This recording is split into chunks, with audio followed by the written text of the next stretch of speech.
কিছু কথা বলেছেন। বাংলাদেশ সেনাবাহিনীর কিছু কিছু সদস্যের রাজনৈতিক বিষয় যখন উনি কথা বলেছেন, এই বিষয়টাকে প্রাতিষ্ঠানিকভাবে সেনাবাহিনীর বিরুদ্ধে লিখে অনেকে অনেক কথা বলেছেন। ভাই, আমাদের দেশে যখন আন্দোলন হয় আমরা বলি না যে পুলিশ তুমি যতই মারো বেতন তোমার 612, এরকম একটা স্লোগানের কথা মনে আছে তো? এটা তো পুরো পুলিশ প্রতিষ্ঠানের বিরুদ্ধে কথা না, এটা হচ্ছে একটা ক্ষোভের প্রকাশ, এটা হচ্ছে একটা প্রতিবাদী ভাষা। আপনারা জানেন যে জেনজিরা যখন আন্দোলন করেছিল তখন পুলিশের বিরুদ্ধে অনেক কথা বলেছিল, কিন্তু সেটা ছিল স্বৈরাচারী ফ্যাসিবাদী হাসিনার পুলিশ বাহিনীর বিরুদ্ধে। আমাদের প্রত্যেকটা বক্তব্য, প্রত্যেকটা কথা, প্রত্যেকটা প্রতিবাদ স্বৈরাচার এবং ফ্যাসিবাদের তল্পি বাহকদের বিরুদ্ধে, এবং আমাদের এই বক্তব্য অত্যন্ত ন্যায্য। আমরা মনে করি প্রত্যেকটা ইনস্টিটিউশন আজকে যে পুলিশ প্রাতিষ্ঠানিকভাবে ধ্বংসপ্রাপ্ত, ক্ষতিগ্রস্ত হয়েছে, এটা নিশ্চয়ই বাংলাদেশ পুলিশের জন্য সঠিক হয় নাই, ভালো হয় নাই।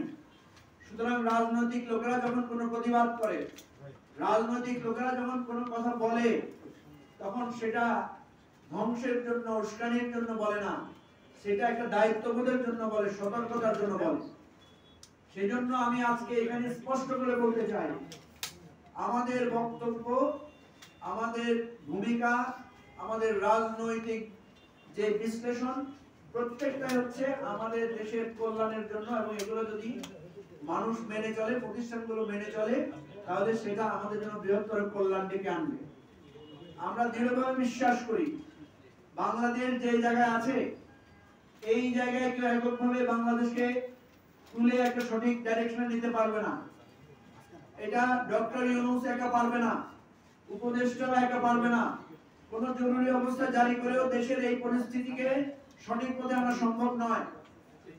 আমি একজন রাজনৈতিক কর্মী হিসেবে সর্বপ্রথম জরুরি অবস্থা জারির জন্য প্রধান উপদেষ্টাকে বলেছিলাম যে দেশের যে পরিস্থিতি, প্রত্যেকটা অন্তর্বর্তীকালীন সরকার, আপনারা জানেন কেয়ারটেকার সরকার যখন ক্ষমতায় আসে, প্রাথমিকভাবে সে একটা জরুরি অবস্থার মতো পরিস্থিতি দিয়ে দেশে আইন শৃঙ্খলা পরিস্থিতি নিয়ন্ত্রণে আনে। আমি প্রফেসর ডক্টর ইউনূসকে পরামর্শ দিয়েছিলাম যে স্যার, আপনি এরকম একটা ভূমিকা নেন প্রথমে 3 মাস বা 6 মাসের জন্য।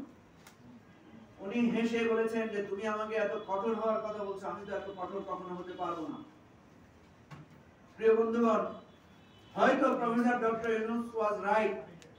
তিনি হয়তো চাচ্ছেন এই দেশটাকে, যে অস্থিরতার মধ্যে আছে, উনি কিন্তু ঠান্ডায় একটা ক্রমধারা অবলম্বন করছেন। আপনারা দেখেছেন দেশের রাজনৈতিক পরিস্থিতি আস্তে আস্তে একটা স্বাভাবিক পর্যায়ে আসছে। এই রমজানে অনেক উত্তেজনা হওয়ার কথা ছিল, দ্রব্যমূল্য নিয়ে রাজপথে বিক্ষোভ হওয়ার কথা ছিল, লোডশেডিং নিয়ে মানুষের ক্ষোভ হওয়ার কথা ছিল, সেটা হয় নাই।